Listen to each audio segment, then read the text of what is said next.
மலேசியால ஜிவி பிரகாஷுடைய இசை கச்சேரி நடந்திருக்கு. இதுல ஜிவியும் சைந்தவியும் பிறை தேடும் இரவிலே பாடல பாடியிருக்காங்க. அப்படி பாடும்போது அவங்கள அறியாமலே கண்ணீர் வந்திருக்குன்னு சோஷியல் மீடியால பலரும் அவங்களுடைய கருத்துக்களை கமெண்ட் செக்ஷன்ல சொல்லிட்டு வராங்க. ஜிவி பிரகாஷும் சைந்தவியும் காதலிச்சு திருமணம் செய்து கொண்டாங்க. இந்நிலையில கடந்த சில மாதங்களுக்கு முன்னாடி 2 பேரும் விவாகரத்து செய்ய இருப்பதா கூறி அறிக்கை வெளியிட்டாங்க. இது கோலிவுட்டையே பரபரப்பு ஏற்படுத்தினுச்சு. இந்நிலையில ஜிவி பிரகாஷுடைய இசை கச்சேரியில சைந்தவி பாட இருப்பதா சொன்னாங்க. இந்த அறிவிப்பு எல்லாருமே ஆச்சரியப்படுத்தினுச்சு.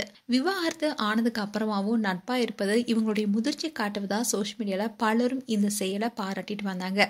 ஜிவி பிரகாஷ் இசையில சைந்தவி தெரி படத்துல என் ஜீவன், அசுரன் படத்துல எழுவாய பூக்களையேன்னு பல ஹிட் பாடல்களை பாடினாங்க. அண்ட் ஜிவி பிரகாஷ்க்கு இந்த வருஷம் வெற்றிகரமானதாவே அமைஞ்சது. இந்நிலையில இசை கச்சேரியில 2 பேரும் சேர்ந்து பிறை தேடும் இரவிலே பாடல ஒன்னா சேர்ந்து பாடியிருக்காங்க.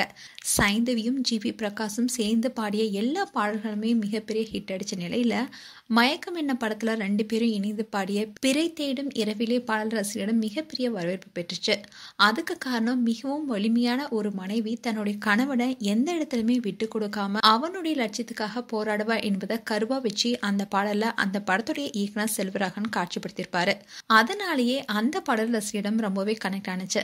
இந்நிலையில விவாகரத்துக்கு அப்புறமா 2 பேரும் இந்த பாடலை இணைஞ்சு பாடியிருக்காங்க. பிறை தேடும் இரவிலே பாட்ட சைந்தவி பாட அதை தொடர்ந்து ஜிவி பிரகாஷ் பாடினாரு.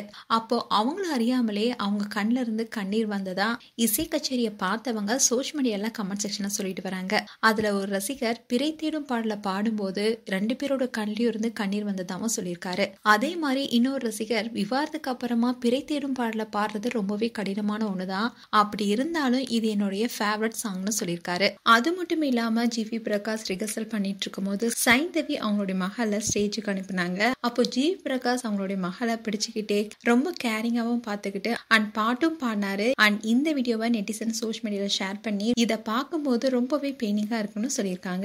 மேலும் ஜிவி பிரகாஷ் சைந்தவி 2 பேருமே விவாகரத்துக்கு அப்புறமா இப்படி ஒண்ணு சேர்ந்து பாடும்போது கண்டிப்பா அவங்க கடந்து வந்த நிகழ்வு கண் முன்னாடி வரதான் செய்யும். இதனாலேயே அவங்க 2 பேரும் உருகி பாடியிருக்காங்க. மேலும் ஜிவி பிரகாஷ் சைந்தவி குறித்து உங்களுடைய கருத்துக்களை கமெண்ட் செக்ஷன்ல சொல்லுங்க. இது போன்ற வீடியோஸை பார்க்க நியூஸ் தமிழ் கிளிட்ஸ் சேனலை சப்ஸ்கிரைப் பண்ணுங்க. மறக்காம நோட்டிபிகேஷன் பட்டனை கிளிக் பண்ணுங்க.